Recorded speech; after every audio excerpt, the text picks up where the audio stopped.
my first time to attend a graduation like this. So, minabuti ko na gumawa ng message and I hope this will touch your heart. Okay?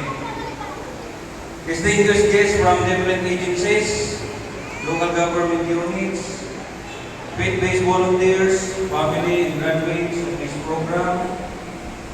Once again, maayong buntag.